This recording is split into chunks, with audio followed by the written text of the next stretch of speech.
National Frontier Trails Museum is a museum here in Independence, Missouri, where we focus on several trails, from the Lewis and Clark Trail all the way to the Oregon Trail, California, Santa Fe, and the Mormon Trail as well. We do a small portion on. So the city of Independence is connected to the trails in a variety of ways. Most people know us from the Oregon Trail game that most people played on the computer because we were an outfitting location. So people would travel from all over the country and sometimes even from all over the world if they were interested in going west, and they would come here to Independence where they would get all the supplies that they needed, and this was just a very convenient location for them to move westward from. So here at the Merrill J. Mattis Research Library within the National Frontier Trails Museum, we have a really interesting collection that encompasses really any subject you can think of about the American West. So starting with Lewis and Clark just discovering the American West, all the way to the Transcontinental Railroad.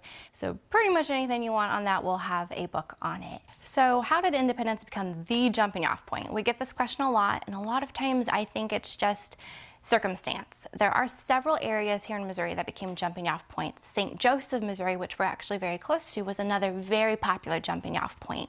It's just that Independence, I think, became more well known. And so if someone said, hey, you're going west, where are you leaving from? Independence was usually the first word out of their mouth. So you can imagine the city of Independence looked very different when it was a popular outfitting spot from what it looks like today. The downtown was the place to be if you were outfitting for the trails. We had several blacksmith shops there, several places you could get horses, really just outfitting general stores. If you needed flour, bacon, anything to get you out west, you were going to get it here. So you can just imagine a big buzzing community downtown. You would hear all sorts of languages because we had a lot of people traveling the Santa Fe Trail, so you were hearing Spanish spoken right next to people speaking English. You might have heard all sorts of accents because we did have people traveling from Europe, so you could hear French being spoken there. And then you turn around and you would just speak to your friend in your common language as well. So it was just a very big hub of activity. So here we have from our collection the McCurdy blacksmith bills. So the McCurdy family came to Independence and they chose to set up a blacksmith shop here. And so they were very successful in that business because everyone needed to stop by the blacksmith before they could head out on the trails. And so this is a great way to see how people function here in Independence. And so they would stop at the blacksmith to get all sorts of supplies. You'll see on most of these bills, horseshoes are mentioned at least once, or oxen shoes as well. And then you'll see various things, axles, tires for the wagons, just all sorts of supplies to get you outfitted for the trail with various denominations of money being spent. You can see some things were as little as $1, whereas some of them went up to almost $10 a piece. And so this came to a total of $117.78 on this particular day in 1854. Fun math, you can just multiply by 20 and you'll get a better estimate of what we're looking at today. So going on the trails was a huge commitment, especially when it came to money. You would typically have to sell everything you owned in order to move west. Part of this is because you usually weren't planning on coming back. So you would typically sell your farm, your home, and almost all of your belongings. And in some cases, you would pass those along to relatives or friends that might appreciate them. But then when you came to Independence, you had to spend most of that money you had just gained. So it was getting your wagon, getting your food, your supplies. And then when you finally made it out west, you had a bit of a risk there because most of these people going were farmers. So that was the trade they were going to pick up yet again. But of course, you don't get your first income as soon as you arrive in your new home. You must purchase seeds and do things on credit. And then hopefully, if it was a good harvest, you can start to gain your money back. So it was a huge commitment. And that's what I find really amazing is people were willing to make this huge risk and go out west and not knowing what they were going to find. So people were traveling thousands of miles on the trails. You are going to see people mention in their letters and diaries that they're traveling up to 30 miles a day. And so what amazes me is that people did that as families. You're having little ones that you're having to carry as you go. And you might have your grandparents with you. And when they get sick, then they have to be pulled in the wagon. And so you can imagine things have to come out of the wagon if grandma or someone that's sick is going into the wagon. And so yeah, about 30 miles a day was pretty average. So this diary that we're looking at now belonged to Elizabeth Charlton, and she was a young woman that traveled on the Oregon Trail in 1866. And we don't always think about children being on the trail as the families are traveling. And just like any time you're traveling with kids, They get a little bit bored. You can imagine it's difficult to travel this many days on end without much entertainment. Lots of times to entertain themselves, kids would actually ride on the wagon wheels.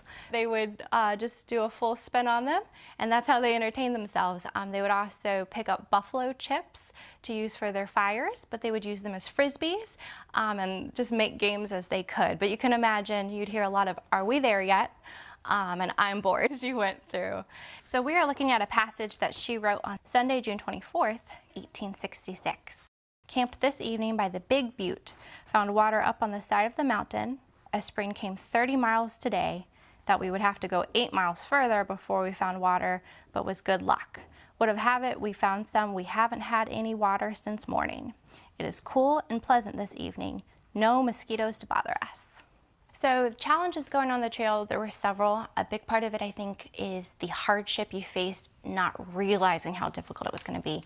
You might have left for the trails just with this great image in your head. You're like, I'm going to reach California and find gold. I'm going to reach the promised land and it's going to be just beautiful and easy. And then you're on the trails and you have your first night in a rainstorm and your weatherproof wagon might actually leak. You're having to struggle for food because you thought you brought enough bacon, but in reality you're running low. There's so many cases where they were just having so little to eat, and then you have to think about it. If you do have little mouths to feed, but you yourself, you're trying to gather all of the firewood and do hard work, you need to sustain yourself. So you're going to deal with all of those difficulties with hunger, but also illness. People just didn't realize hygiene at the time and how important it might have been. So people got very, very sick on the trail. And of course you have very limited medicine, and very rarely did you have a doctor in your group that could assist if they were able to do so. And then a lot of people actually were pregnant while they traveled the trail. So you can imagine the hardships they faced. Being pregnant and oftentimes giving birth on the trail is a very difficult thing to imagine. And then there were some circumstances just with dangers of wild animals. Of course, lots of people think of, running into Native American tribes and having violence there. That was usually very rare, but people had a great fear of that. So it was more the hardship of the unknown was a very big part of it. The trails were extremely popular for several years. We here at the museum kind of stop our focus in the 1880s, and that's because the railroads were so popular at that point. So most people are going to be using the railroad rather than a wagon. You'll still see some people in the late 1880s traveling by wagon, but almost it was cheaper to go by railroad at that point and much, much quicker. So it was usually just a better option by the late 1800s. The City of Independence, when the wagon trains start to stop rolling through, it does change the economy here. As you can imagine, there's not a need for 15 black shops in one town when you're not outfitting thousands and thousands of wagons in a year. So it definitely changes the culture here, especially of our merchandise and our local shops. And then the city kind of becomes a typical town in Missouri, not so much a focus on the wagons and just more a focus on the people in the community here. When you visit the National Frontier Trails Museum, there are so many things to look at and see, but I hope that when you walk in here, you get to know the people that went on the trails better. So often we just think about going west, we think about the wagons themselves and, finding gold, but we don't really think of the people that went and realize they're just like us. Maybe they don't like walking that far. The hardships that they went through, I think our museum just helps bring it to life for people and make people understand that this was a huge decision that was made. So I hope it helps bring the people to life as well as the wagon stories.